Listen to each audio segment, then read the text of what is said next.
Salut les amis, je suis vraiment super content de vous retrouver aujourd'hui parce que le bac marin, il est cyclé.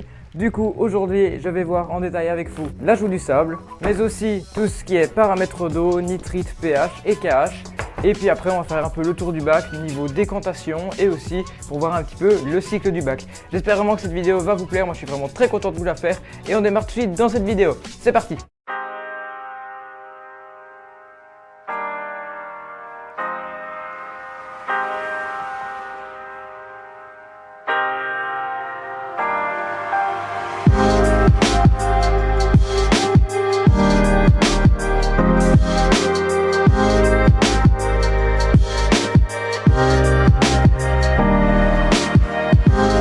Donc on va faire un premier tour sur les algues présentes dans cet aquarium. Donc vous voyez que maintenant il y en a pas mal sur le sable et sur les roches. Donc il y a une semaine de ça, il n'y avait pas beaucoup d'algues et là cette fois-ci je remarque que ces derniers jours il y a vraiment énormément d'algues qui apparaissent. Donc il y a plusieurs petites algues, il y en a surtout des blanches comme ça, mais aussi des grandes comme ceux-là.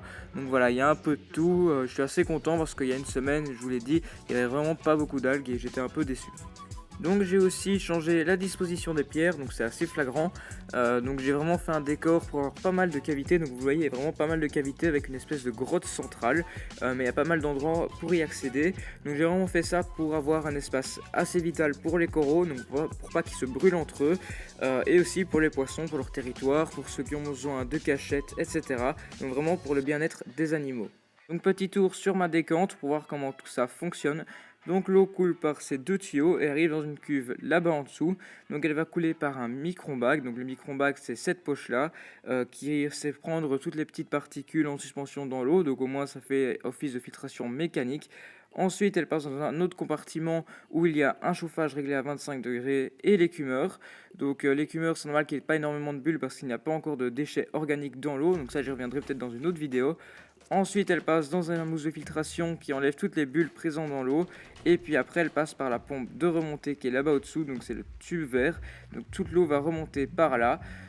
Et du coup, ben voilà, c'est tout, sauf un autre petit truc. Donc il y a le flotteur.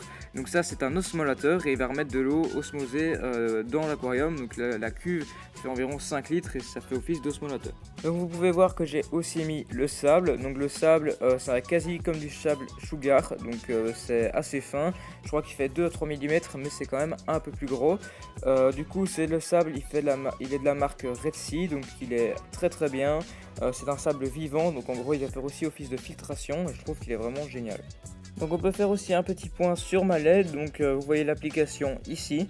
Donc c'est une application qui peut tout gérer, donc on peut avoir nos modes personnels, etc. Donc dans le sens qu'on peut régler l'intensité d'éclairage qu'on a envie. Et du coup aussi il y a plusieurs modes comme le mode lunaire ou le mode weather. Donc ça c'est le mode tempête, donc du coup on peut faire carrément des petites tempêtes, des petits orages. Bon, je vais pas jouer avec ça tout le temps, mais je trouve que c'est quand même assez classe. Donc on va faire un petit point ici sur mes paramètres d'eau les plus importants pour ajouter les premiers animaux, en l'occurrence ce seront des détritivores bien évidemment. Donc ici on fait les nitrites, donc je les ai déjà testés il y a une semaine, c'était presque positif, donc là on va réessayer et je pense que ce sera très positif et que j'aurai 0 nitrite. Donc on mélange un petit peu, je regarde sur l'échelle de couleur et je crois que c'est bon. Ouais, donc là on voit carrément sur l'échelle que c'est totalement bon, donc très positif, donc j'ai le feu vert pour mettre les premiers détritivores. Donc j'ai fait aussi en même temps un test de phosphate. Donc les phosphates c'est quand même assez important dans l'aquaphilie marine, donc il ne faut pas en avoir beaucoup. Le mieux c'est d'en avoir 0, mais souvent on en a 0,1 ou des trucs comme ça, donc ça c'est pas très grave. Donc ici je mets plusieurs sortes de produits, je mélange un petit peu, et puis après on peut regarder le résultat.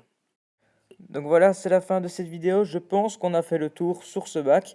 Donc dans tous les cas, je vais sortir bientôt une vidéo de nouveau sur ce bac parce que dans quelques jours, c'est l'arrivée des détritivores. Donc on va faire un petit peu le tour. Il y aura un suivi d'élevage, etc. des détritivores, un tour des aquariums. Donc voilà, donc j'espère que ça va vous plaire. Donc si vous voulez suivre la suite, eh ben, n'hésitez pas à vous abonner. J'espère que cette série vous donnera envie de vous lancer dans les aquariums marins ou peut-être de vous renseigner et puis après vous lancer dans les aquariums marins. Moi en tout cas, ça me fait vraiment super plaisir de vous faire ces vidéos. Et moi je vous dis à la prochaine dans d'autres vidéos. Allez, ciao!